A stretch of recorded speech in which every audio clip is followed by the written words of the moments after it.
Continuity वाला topic कर रहे हैं हम लोग, ठीक है ना। कॉन्टिन्यूटी वाले टॉपिक में दो टाइप हो चुके हैं, टाइप 1 टाइप 2, ठीक है। टाइप 1 में हमें क्या प्रूव करना होता है कि फंक्शन हमारा कॉन्टिन्यूस है या नहीं है। टाइप 2 में भी हमें वही करना होता है, फंक्शन हमारा कॉन्टिन्यूस है या नहीं है। परंतु जो टाइप 2 का जो फंक्शन होता है वो हमारा क्या होता है, ब्रेक के फॉर्मेट में होता है, ठीक है ना।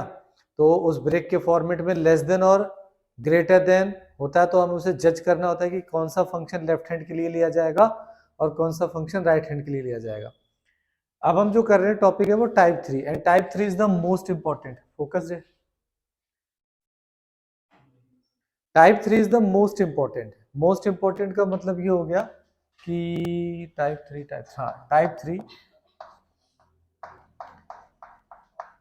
का ना मोस्ट इंपॉर्टेंट इसलिए है क्योंकि ना इससे क्वेश्चंस के आने के ज्यादा चांसेस होते हैं। मोस्ट इंपॉर्टेंट, ठीक है, मोस्ट इंपॉर्टेंट टाइप है। पहले मैं ना आप लोगों को एनसीईआरटी के क्वेश्चंस कराता हूँ। एनसीईआरटी में इसमें जो इस क्वेश्चन की कैटेगरी है, क्वेश्चन नंबर 26 से लेकर 29 और 30th क्वेश्चन है, सिर्फ एनसीईआरटी में इतना है, और उसमें से आने के चांसेस ना के बराबर है। पर वो बेस है, अगर आपको वहां से पकड़ लोगे तो हमारे जो डिफिकल्ट क्वेश्चन बनेंगे वो हम आराम से कर सकते हैं। तो मैं क्वेश्चन की स्टेटमेंट लिख देता हूँ। क्वेश्चन की स्टेटमेंट क्या है? क्वेश्चन की स्टेटमेंट है, ऐसा लिखा हुआ आपको मिलेगा, find the values of k show that the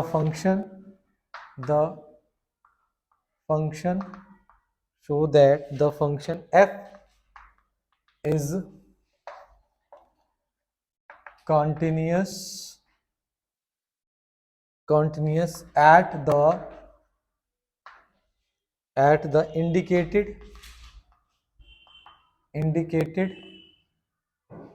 points। अब देखो क्वेश्चन कैसे दिया है, क्वेश्चन इस तरीके से दिया है कि fx is equal to k cos x divided by the pi minus 2x where x is not equal to pi by 2, और 3 if x is equal to pi by 2। ये कहता है एट, यहाँ पे मतलब ये तो फंक्शन हो गया, इतना पार्ट जो है आपका ये फंक्शन है, और ये जो फंक्शन है ना एट कॉन्टिन्यूस पाई बाय 2 है। इसका मतलब ये हुआ कि ये जो दिया हुआ फंक्शन है, ये जो दिया हुआ फंक्शन है, ये दिया हुआ फंक्शन क्या है हमारा, ये दिया हुआ फंक्शन हमारा कॉन्टिन्यूस है। किस पर कॉन्टिन्यूस है? पाई बाय 2 पे कॉन्टिन्यूस है, ठीक है। तो इस केस में हम क्या करेंगे, इस केस में कुछ नहीं, आपको ना सबसे इजी इसलिए पड़ता है क्योंकि ना इसमें हमें प्रेजेंटेशन ज्यादा नहीं दिखानी होती है। तो जब हम सॉल्यूशन लिखेंगे तो सॉल्यूशन में हम एक बात लिख देंगे सबसे पहले कि वी हैव गिवन, या हमें दिया हुआ है, we have fx is continuous at x is equal to pi by 2 पर कॉन्टिन्यूस है। तो what is the meaning of continuous? यदि कोई फंक्शन कॉन्टिन्यूस होता है तो उसकी left hand limit, right hand limit और फंक्शन वैल्यू बराबर होती है। तो आप इसे लिख सकते हो, left hand limit is equal to the right hand limit is equal to the function value. Function value हम किस पे निकालेंगे? पाई बाय 2 पर निकालेंगे। लेफ्ट हैंड लिमिट और राइट हैंड लिमिट को हम वैसे भी लिख सकते हैं लिमिट वाले फॉर्मेट में, ठीक है ना। तो इसको मैंने नाम दे दिया इक्वेशन नंबर 1, ठीक है। अब मैं क्या करूंगा, लेफ्ट हैंड लिमिट और राइट हैंड लिमिट को निकालूंगा, ठीक है ना। लेफ्ट हैंड लिमिट और राइट हैंड लिमिट को निकालेंगे। तो सबसे पहले मैं लेफ्ट हैंड लिमिट को फाइंड आउट करता हूं, at the x is equal to pi by 2। तो हमें इसमें ना ज्यादा मेहनत नहीं करनी है, हमें क्या करना, हमें ये दिया था पाई बाय 2 माइनस दे दिया, एटलीस्ट आप इतना तो बताओगे। जब आप इतना बता दोगे तो उसके बाद एक स्टेप और आएगा आपका, limit h tends to the 0, function हमारा कितना आ जाएगा, पाई बाय 2 माइनस h आ गया, ठीक है। फंक्शन हमारा कितना आ गया, pi by 2 minus h। Left hand side पे हम ऐसे ही करते हैं। अब हम ना चूज करेंगे फंक्शन को। तो फंक्शन को चूज कैसे किया जाता है, हमारे पास ये फंक्शन ब्रेक के फॉर्मेट में है। तो जैसा कि मैंने आप लोगों को बताया था ना टाइप 2 के कंटिन्यूटी में कि टाइप 2 में दो तरह के होते हैं फंक्शन, ब्रेक में तो होंगे, ये भी ब्रेक में है। एक ब्रेक फॉर्मेट जो होता है वो लेस देन और ग्रेटर देन के फॉर्मेट में होता है, और एक जो ब्रेक होता है वो हमारा नॉट इक्वल टू और इक्वल टू के फॉर्मेट में होता है। तो जो ब्रेक हमारा लेस देन और ग्रेटर देन के फॉर्मेट में होता है, उस ब्रेक के अंदर लेस देन वाले के सामने वाला फंक्शन लेफ्ट हैंड के लिए होता है, ग्रेटर देन के सामने वाला फंक्शन राइट हैंड लिमिट के लिए होता है, और जो इक्वल टू होता है वो हमारा किसके लिए होता है, फंक्शन वैल्यू के लिए होता है, फंक्शन वैल्यू के लिए। इस वाले केस में जब हमारा नॉट इक्वल टू वाला जो होता है उसके सामने का ही फंक्शन लेफ्ट हैंड के लिए भी यूज होगा, राइट हैंड के लिए भी यूज होगा, और x is equal to pi by 2 3 हमारा फंक्शन वैल्यू के लिए यूज होगा। ये दिमाग में बैठा लो, ठीक है, क्योंकि आपके जितने क्वेश्चन आएंगे 99% क्वेश्चन आपका ब्रेक फॉर्मेट में ही मिलेगा, सिंपल नहीं मिलेगा, ठीक है ना, जिसमें k की वैल्यू निकालनी होती है। तो मैं इसको लूंगा, तो इस केस में मेरे पास क्या हो गया, k cos कितना आ जाएगा, pi by 2 minus h divided by the pi bracket 2 bracket of the pi by 2 minus h, ये माइनस h आ गया, ठीक है। अब इसमें हम लोग लगाएंगे 11th क्लास में हमने पढ़ा था ट्रिग्नोमेट्री के अंदर cos theta minus sorry pi by 2 minus theta क्या होता है, साइन थीटा। तो ये क्या हो जाएगा हमारे पास, limit h tends to the 0, यहाँ पर k आ जाएगा और ये साइन थीटा यानी कि h आ जाएगा। ये कौन सा क्वाड्रेंट है, ये एक्चुअल में पहला क्वाड्रेंट है, पाई बाय 2 माइनस यानी 90 माइनस थीटा पहला क्वाड्रेंट होता है, तो 90 माइनस में h है तो फर्स्ट क्वाड्रेंट है। फर्स्ट क्वाड्रेंट के अंदर किसी भी ट्रिग्नोमेट्री का चेंज क्या होता है, पॉजिटिव होता है, ठीक है ना, तो ये पॉजिटिव रहेगा, डिवाइडेड बाय द ये पाई एज इट इज आ गया, ये 2 अंदर मल्टीप्लाई होगा माइनस का, तो -2 जब इससे मल्टीप्लाई होगा तो कैंसिल हो जाएगा, माइनस का पाई बचेगा, और यहां से जब मल्टीप्लाई करेगा तो माइनस माइनस प्लस हो जाएगा, और यहाँ पे क्या बचेगा, प्लस का 2h, ये और ये चला गया। फिर हमने क्या कर दिया, फिर हमने लिमिट एक यहां पर बचता है k sine h divided by the 2h। तो जैसा कि मैंने आप लोगों को पहले बताया था ना कि sine h divided by h ये हमारा 1 बनेगा, परंतु यहाँ पे प्रॉब्लम क्या है, कोई प्रॉब्लम ही नहीं है, ये वाला पार्ट हम क्या करेंगे, h बना देंगे ना इसको, यहाँ पर h है तो मुझे h चाहिए था सिर्फ, तो मैंने h बना दिया, तो मेरी लेफ्ट हैंड लिमिट की वैल्यू कितनी आ गई, k डिवाइडेड बाय द 2 आ गई, ठीक है ना। एक सबसे बड़ी प्रॉब्लम जो मैंने नोटबुक्स में कई बार स्टूडेंट्स की देखी है, वो क्या करते हैं ना, जब यहाँ पे आते हैं यहाँ के बाद से ना ये लिमिट लगाना भूल जाते हैं और सॉल्व करते रहते हैं। अगर आपने ये लिमिट कहीं भी बिना पुट किए, जैसे मैंने यहाँ पर अप्लाई कर दिया है, ये इसका मतलब sine h divided by h का मतलब है कि मैं यहाँ पर यूज कर रहा हूं लिमिट को।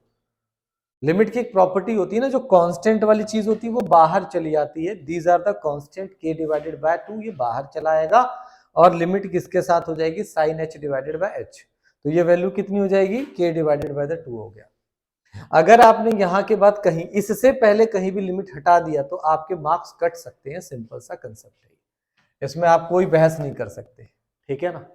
दूसरा चीज, अब एक और गलती जो स्टूडेंट करते हैं वो क्या गलती है, right hand limit at the x is equal to the pi by 2, जो वो नहीं निकालते हैं। वो ये कहते हैं कि भैया हमारा जो ये दिया है, आपने इक्वेशन नंबर 1 लिया है, इसके अंदर आपने लेफ्ट राइट और फंक्शन वैल्यू ले लिया, तो हम सीधा लेफ्ट निकाल लें और फंक्शन वैल्यू निकाल लें, पुट कर दें। तो मेरा यहाँ पर एडवाइस ये है कि आप ये हैबिट बनाकर चलो कि मुझे लेफ्ट और राइट दोनों निकालना है, बिकॉज इस वाले क्वेश्चन में तो लेफ्ट और राइट का हमारा एक ही फंक्शन आया है, परंतु यदि लेस देन और ग्रेटर देन वाला क्वेश्चन होता हमारा तो उसमें लेफ्ट के लिए अलग फंक्शन होता और राइट के लिए अलग फंक्शन होता, और 4 नंबर का क्वेश्चन आया, और जब दो अलग अलग फंक्शन है तो टीचर या एग्जामिनर क्या स्किल चेक करना चाहता है आपका, कि जो मैंने लेस देन वाले पे फंक्शन दिया है उसे आप कैसे सॉल्व करते हो, राइट हैंड साइड पे दूसरा फंक्शन दिया उसे कैसे सॉल्व करते हो। यानी वो एक ही क्वेश्चन में दो तरह के फंक्शन देकर दो तरह की स्किल चेक करना चाहता है, और आपने क्या किया, लेफ्ट हैंड से निकाला और फंक्शन वैल्यू में सीधा पुट करके आंसर निकाल लिया। तो मान के चलो 1 से 1.5 नंबर वो काट सकता है यदि आप सिर्फ लेफ्ट हैंड लिमिट निकालते हो और राइट हैंड लिमिट नहीं निकालते हो। ठीक है ना। इस वाले केस में एक्सेप्शनल है, इस वाले में तो आएगा। तो होता है कि चलो हमने यहाँ पे छोड़ दिया, तो ऐसी हैबिट बनानी ही नहीं है, छोड़ना ही नहीं है। क्या मिलेगा, एक ज्यादा से ज्यादा 1 मिनट लगे, 1 मिनट से ज्यादा नहीं लगेगा अगर आपने प्रैक्टिस की है तो। ठीक है, तो इसमें भी हम सीधा सीधा लिखेंगे, क्या आ जाएगा, limit x tends to the pi by 2 और इसके ऊपर प्लस का साइन, यह दर्शाता है कि ये क्या करेगा, ये हम राइट हैंड साइड को ले रहे हैं। तो हमारे पास लिमिट आ जाएगा, limit h tends to the 0, function value कितना आ जाएगा, पाई बाय 2 प्लस में h आ गया। यहां से आ जाएगा limit h tends to the 0 k cos bracket में pi by 2 plus h, and again यहाँ पे क्या आएगा नीचे, यहां नीचे आपका आएगा pi minus 2 bracket of 2 plus h आ गया। अब जरा इसे देखते हैं ध्यान से, पाई बाय 2 का मतलब 90 डिग्री, 90 डिग्री प्लस में थीटा, वो हमारा सेकंड क्वाड्रेंट होता है। एक बार मैं आपको फिर से समझा देता हूं, ये जो जगह होती है 90 डिग्री की होती है, अगर थीटा कर दिया तो आप इस क्वाड्रेंट में चले गए, एंड सेकंड क्वाड्रेंट के अंदर सिर्फ साइन और कोसेक का चेंज पॉजिटिव होता है, बाकी सभी कॉस, टैन, कॉट और सेक, ये चारों के चेंजेस या जो भी आप करते हो तो वो हमेशा नेगेटिव होता है, उसमें कोई भी पॉजिटिव टर्म नहीं आती। इट्स मीन अगर मैं cos पाई बाय 2 प्लस में h करता हूं तो उसकी वैल्यू क्या हो जाएगी, उसकी वैल्यू हो जाएगी limit h tends to the 0 minus के साइन h आ जाएगा, क्योंकि पाई बाय 2 है इसलिए cos साइन में कन्वर्ट होता है। इन दिस केस यहाँ पर पाई आ जाएगा, ये इससे मल्टीप्लाई होगा, माइनस पाई माइनस 2h हो गया, ये और ये कैंसिल हो गया। तो इन दिस केस हमारे पास क्या बचा, limit h tends to the 0 minus के minus sine h divided by the minus 2h, minus से माइनस कैंसिल हो गया। अब आपके पास क्या हुआ, अब आपके पास ये ना, हमें साइन के साथ देखना है, तो साइन के साथ ये वाला पार्ट 1 बन जाएगा, तो आपके पास बचा क्या, सिर्फ k बाय 2 बचा, k बाय 2, यानी कि लेफ्ट हैंड लिमिट और राइट हैंड लिमिट, सॉरी हाँ, लेफ्ट हैंड लिमिट और राइट हैंड लिमिट की वैल्यू सेम आ रही है, कोई परेशानी नहीं है।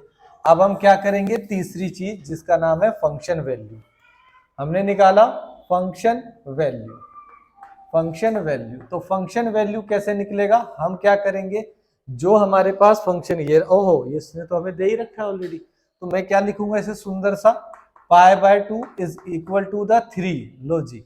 अब हमारे पास left hand limit, right hand limit और फंक्शन वैल्यू तीनों आ गई, तो मैं क्या लिखूंगा, फ्रॉम इक्वेशन 1 से क्या आ गया, k by 2 is equal to the, k by 2 is equal to the 3, किसी भी एक पेयर को आप पिक कर लीजिए, जैसे आपने पेयर पिक कर लिया तो k की वैल्यू कितनी आ गई, 6, दिस इज योर आंसर। ठीक है, अगर आप ऐसा सुंदर सा करके आते हो तो आपके एक सिंगल मार्क्स नहीं कटेंगे, अगर आप इसमें से कोई भी स्टेप स्किप कर देते हो तो मार्क्स कटने के पूरे चांसेस है। दूसरी एक इंपॉर्टेंट बात, आपकी जो बोर्ड की आंसर शीट मिलती है, जो आंसर शीट मिलती है वो हॉरिजॉन्टल होती है, तो आपसे मेरी एक छोटी सी रिक्वेस्ट है, आप आंसर्स को जब लिखो तो लेफ्ट हैंड लिमिट, फिर उसके नीचे राइट हैंड लिमिट, फिर उसके नीचे फंक्शन वैल्यू ना लिखे। हॉरिजॉन्टल शीट है तो एक लेफ्ट निकाला, एक फिर राइट निकाला, फिर आप वही निकाल के उसके नीचे ऐसे कर देंगे, स्पेस भी बचेगा, प्रेजेंटेशन अच्छी लगती है, टीचर को बार बार पेज नहीं पलटनी पड़ेगी। ठीक है ना, क्लियर है, तो यहां तक ही क्लियर हो गया। अब हम दूसरे क्वेश्चन की तरफ आते हैं, इजी क्वेश्चन की तरफ। ओके, बेटर है ना, समझ में आ रहा है ना, तो ठीक है। ओके, अब ना वही देखो, स्टेटमेंट सेम रहेगी, स्टेटमेंट में कोई बदलाव नहीं आया है, स्टेटमेंट बिल्कुल वही है। क्वेश्चन नंबर 7 एनसीईआरटी का। अब ये क्वेश्चन आपसे क्या कहता है, इस क्वेश्चन में कहता है कि fx जो है, fx is equal to the kx square 3 if x is less than equal to 2, if x is greater than 2। ठीक है ना, तो एट द, ये हमारा क्या है, eight x is equal to 2, तो ये वाला पार्ट हमारा क्या है, ये वाला पार्ट मेरा फंक्शन है, ये सिर्फ मेरे फंक्शन को बता रहा है, ये किस पे बता रहा है कि कहां पर कंटिन्यूटी है। ठीक है ना, ये हमारे कंटिन्यूटी को बता रहा है। ओके,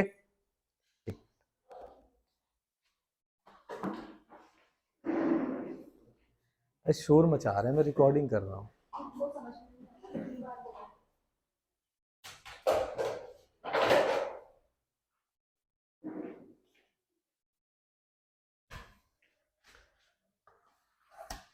ठीक है, तो ये हमारा बहुत आसान है, इसमें मेरा ना वो टाइप 2 का ए पार्ट भी कवर हो जाएगा।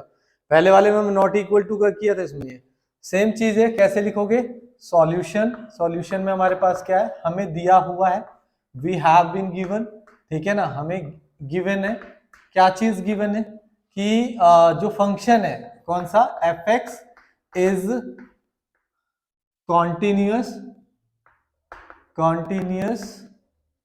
Eight the x is equal to the 2 पे। ये लिखना बहुत जरूरी है, अगर आप ये छोड़ के आते हो जल्दीबाजी में तो आपकी गलती है। ठीक है, तो अब आपके पास क्या हो जाएगा, left hand limit is equal to the right hand limit is equal to the function value. Function value किस पे निकलेगी, 2 पे। मैंने आपको यहाँ पर बताया हुआ है left hand limit right hand limit दूसरे तरीके से भी लिखी जा सकती है, वो भी लिखते हो तो बेटर है। अब मैं क्या करूंगा, left hand limit at the x is equal to 2 पे फाइंड आउट करूंगा। तो जब मैं इसे 2 पे फाइंड आउट करूंगा तो देखता हूं, मेरा बहुत आसान हो गया यार ये तो। Limit x tends to the 2 minus function f of x, फिर क्या करूंगा, limit h tends to the 0, function कितना हो जाएगा मेरा, 2 माइनस में h हो जाएगा। ठीक है ना। अब हम देखो उस मुकाम पर आ गए कि अब हमें सिलेक्ट करना है। मैंने बताया था ना 99% क्वेश्चन फ्रैक्शन के फॉर्मेट में ही आएंगे टाइप 3 का। तो यहां पर हमारे पास k x square if x is less than equal to 2 है, एक ये है और एक ये है। तो सबसे मतलब जो मेजर गलती होती है वो सिलेक्शन की होती है, सिलेक्ट करने की, किसे सिलेक्ट करना है। तो मैंने आपको एक हिंट दिया हुआ है ऑलरेडी कि जब आप लेफ्ट हैंड लिमिट निकाल रहे होते हो और इस दुविधा में पड़ जाओ तो उस केस में आप क्या करो, इस लिमिट से एल को चुरा लो, L stand for the less than, word बना लो इससे लेस देन का। इसका क्या मतलब हुआ, अब हम ना क्या देखेंगे, x लेस देन 2 कहां है, तो x लेस देन 2 इसमें था, तो यह वाला फंक्शन किसके लिए यूज होगा, लेफ्ट हैंड लिमिट के लिए। तो यानी कि मैं क्या करूंगा, इसमें लिखूंगा limit h tends to the 0 और ये वैल्यू क्या है, k ब्रैकेट में 2 माइनस h का होल स्क्वायर।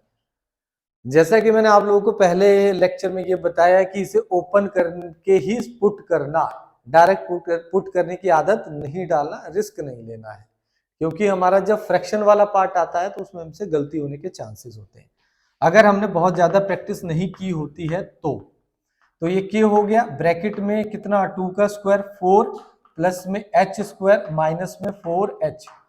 अब जब मैं लिमिट पुट करूंगा h टेंस टू 0 तो ये वाला पार्ट भी 0 और ये वाला पार्ट भी 0 हो जाएगा, सिर्फ आपके पास क्या बचेगा 4, यानी लेफ्ट हैंड लिमिट की वैल्यू कितनी आ गई 4। कोई टेंशन नहीं है, ठीक है ना, 4k आ गया, लेफ्ट हैंड लिमिट की कोई परेशानी नहीं है। अब देखो ना, अगर मैंने आपसे ये बोला होता है कि ओनली लेफ्ट हैंड लिमिट से काम चल गया तो आप क्या करते, फंक्शन वैल्यू निकालते, मतलब आप यहां पर आके कंफ्यूज हो जाते। आपने सिर्फ दिमाग में एक ही बात बैठा के चलनी है, चाहे दुनिया इधर से उधर हो जाए, मैंने left hand limit right hand limit और फंक्शन वैल्यू निकालना ही निकालना है, क्योंकि आपके भगवान उस समय चेकर होता है और चेकर को ये तीनों चीज मिल जाती है ना तो उसको बहुत खुशी होती है। ठीक है ना। तो अब हम क्या करेंगे, राइट हैंड लिमिट निकालेंगे। Right hand limit at the x is equal to the 2 है, तो ये कितना हो जाएगा, limit x tends to the 2 plus function f of x आएगा। एंड देन मैंने यहां पर क्या कर दिया, limit h tends to the 0, function में क्या करूंगा 2 प्लस में h कर दूंगा, कोई दिक्कत नहीं है। जैसे ही मैंने यहां पर किया और मैंने यहां पर देखो मेरी किस्मत कितनी अच्छी थी आपकी, जब राइट हैंड लिमिट पे मेरे पास कोई फंक्शन ही नहीं है, डायरेक्टली एक कांस्टेंट वैल्यू है, तो मेरे पास पुट करने के लिए कुछ है ही नहीं। इट्स मीन मैं सीधा क्या लिखूंगा, मेरी राइट हैंड लिमिट की वैल्यू कितनी है, 3 है। अब मेरे पास कौन बचता है, फंक्शन वैल्यू बचता है, मैं निकालूंगा फंक्शन वैल्यू। फंक्शन वैल्यू मैं किस पे निकालूंगा, x इज इक्वल टू 2 पे, तो f ऑफ 2। अब फंक्शन वैल्यू के निकालने के लिए इक्वल टू का साइन चाहिए होता है, तो मैं इक्वल टू साइन इसके सामने तो ये वाला यूज होगा, यानी ये कितना हो जाएगा k2 का होल स्क्वायर, यानी ये वैल्यू 4k सॉरी हाँ 4k हो जाएगी, ये वैल्यू कितनी हो जाएगी 4k हो जाएगी। तो मैं इसे यहाँ पे बंद कर दे रहा हूं, यानी हमारे पास left hand limit, right hand limit और फंक्शन वैल्यू तीनों आ गए। मैं क्या लिखूंगा फिर, फ्रॉम इक्वेशन नंबर 1 से मेरे पास क्या आ जाएगा 4k is equal to 3 is equal to 4k। मैं कोई सा भी एक पेयर लूंगा और मेरे k की वैल्यू कितनी आ जाएगी 3 डिवाइडेड बाय द 4 आंसर। मतलब अगर आपने प्रैक्टिस की हुई होती है और आप बिल्कुल भी घबरा नहीं रहे हो, इससे आसान टॉपिक ही नहीं है। परंतु इसमें क्या होता है ना, कम से कम 12 तरीके के क्वेश्चंस की आपको 12 मिनिमम बता रहा हूं मैं, मिनिमम 12 तरीके की क्वेश्चंस की प्रैक्टिस करनी है। मैं यहाँ पर मैक्सिमम टाइप के क्वेश्चंस कराने की कोशिश करता हूं। अभी ये जो मैंने कराया ये इजी था, अब हम थोड़े से डिफिकल्ट लेवल के क्वेश्चंस पर चलते हैं। क्वेश्चन नंबर 28 जो है एनसीईआरटी का, वो आपसे इजीली हो जाएगा, उसमें कोई प्रॉब्लम नहीं आएगी, वो भी आपका इसी है। क्वेश्चन नंबर 29 भी इजीली हो जाएगा, ट्राई करके देखना, नहीं होता है तो फिर बता देना। 30 पे आते हैं। 30 क्वेश्चन इज मोस्ट इंपॉर्टेंट, ये क्वेश्चन बहुत इंपॉर्टेंट है, हालांकि आएगा नहीं क्योंकि पुराना बहुत हो गया है, इसके जैसा आ सकता है। एनसीईआरटी के अंदर बहुत सारे क्वेश्चंस ऐसे हैं जो सीबीएसई ने इतनी बार दे दिए हैं, तो उसकी तरह का क्वेश्चन दे सकते हैं, वही क्वेश्चन देने के चांसेस थोड़े कम है, ठीक है ना। तो ये क्वेश्चन मैं फिर से बोल रहा हूं मोस्ट इंपॉर्टेंट है, पर यही नहीं आएगा, एग्जैक्टली ये नहीं आएगा, है ना। आ गया तो ऐसे मत बोलिए कि सर आपने तो कहा था नहीं आएगा, मैंने पढ़ा ही नहीं। पढ़ के जाना है, क्योंकि आप इसे प्रैक्टिस करोगे इसके जैसा आएगा, यही आ गया तो इससे अच्छी कोई बात ही नहीं है, ठीक है।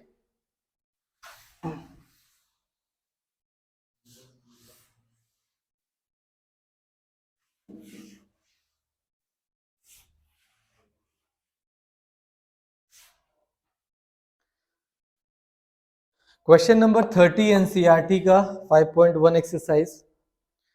अब वो ये कहता है find the value of a and b. ये स्टेटमेंट उसमें थोड़ी सी अलग हो जाएगी, मैं स्टेटमेंट हटा दे रहा हूं यहां से।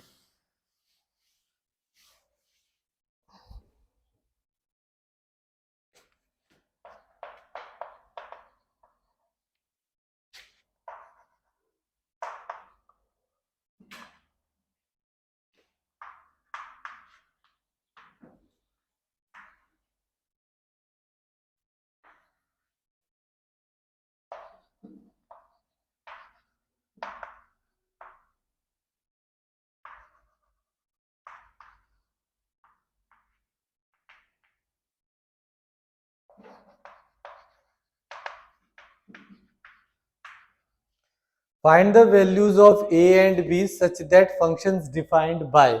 अब जो फंक्शन है आपके पास वो क्या है, एफ ऑफ एक्स। ये 30th क्वेश्चन है एनसीईआरटी का। Find the value of f x is equal to, ये आपके पास आ जाएगा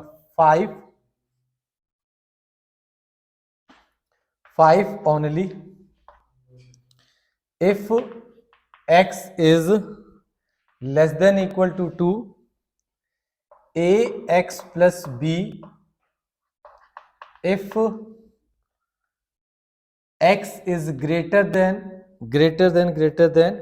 2 but less than 10, और 21 if x is greater than equal to the 10। अब इस क्वेश्चन की प्रॉब्लम क्या है, इस क्वेश्चन की यह प्रॉब्लम है कि ना कंफ्यूजन हो जाती है कि सर इस पे कंटिन्यूटी किस पे चेक करनी है। हालांकि क्वेश्चन में उसने साफ बोल रखा है कि find the value of a and b such that function is defined by. ये फंक्शन डिफाइंड हो रहा है, इट्स मीन ये फंक्शन कॉन्टिन्यूअस है। अब कंटिन्यूटी के लिए हमें 3 चीजों की जरूरत पड़ती है, left hand limit, right hand limit और function value. Left hand limit किसी भी फंक्शन, किसी भी वैल्यू के लेफ्ट हैंड साइड पर यानी लेस देन पर देखा जाता है, राइट हैंड ग्रेटर साइड पर।